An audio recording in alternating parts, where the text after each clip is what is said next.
My name is Caspar from Gimli, and at Gimli we are very much focused on enabling SSI over NFC. NFC for two reasons: as an alternative to scanning QR codes, because QR codes are not always don't always work well for those that are, for example, visually impaired, or sometimes it can be quicker to just tap your phone to a NFC reader, just like tap to pay, go towards tap to ID. That's on one side. On the other hand, NFC also opens up the use of NFC smart cards as a alternative form factor, if you will, to using a smartphone, because using smartphones is not always possible, because not everyone has a smartphone, or sometimes you don't want to use a smartphone. Maybe it's not practical, it's not allowed. So that's why we've been working on using a smart card as a SSI hardware wallet, basically. And the second part is what this demo is about. In this use case, it's actually used as a physical identifier for access control, both in a physical environment, but here I'm using it as a two-factor authentication to log into an employer portal. So in this demo, my name is Caspar, and I've just been hired by Cargo Express, an international company, as a cargo control center manager. Of course, we still need some legacy systems here to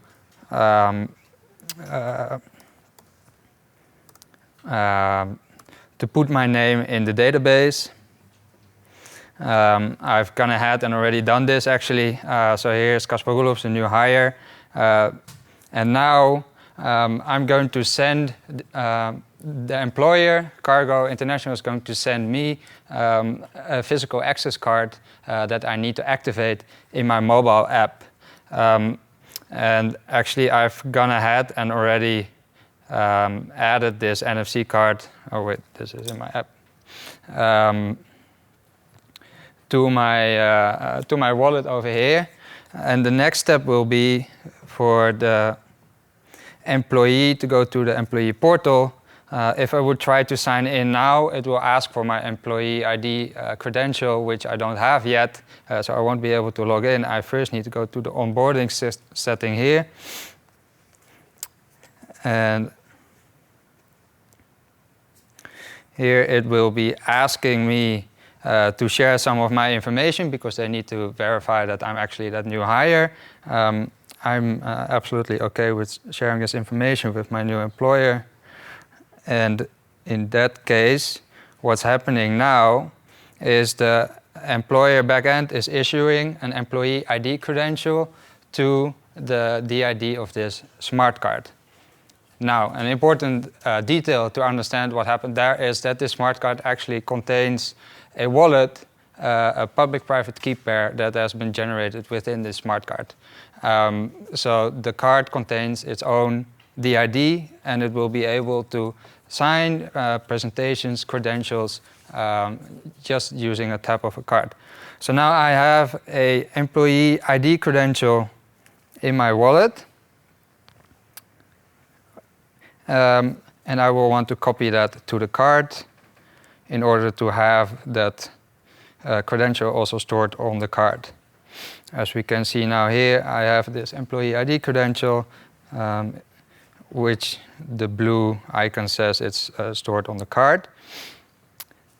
Then what I can do now is I can finally log into this employee web portal environment, simply clicking signing in, and this is going to use SIOP v2 login process. It's going to ask for my employee ID credential. And since it's issued not to the DID in the app, but it's issued to the DID on the card, it's going to ask me to sign the presentation with the card. And that's the partner that created the NFC chip.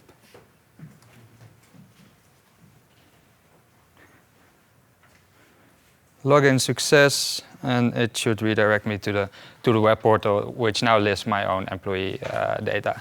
So this basically was the demo to show you that you can use a NFC smart card to sign verifiable presentations, verifiable credentials.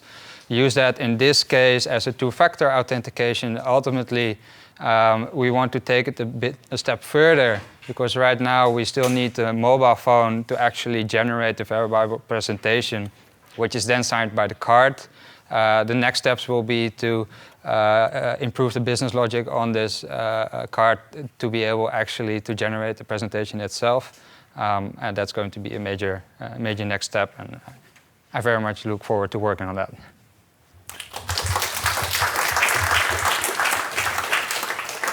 Caspar, you brilliantly combined hardware and software. Yeah, thanks for the nice demo. And questions to Caspar. Oh, I start over there with Paul.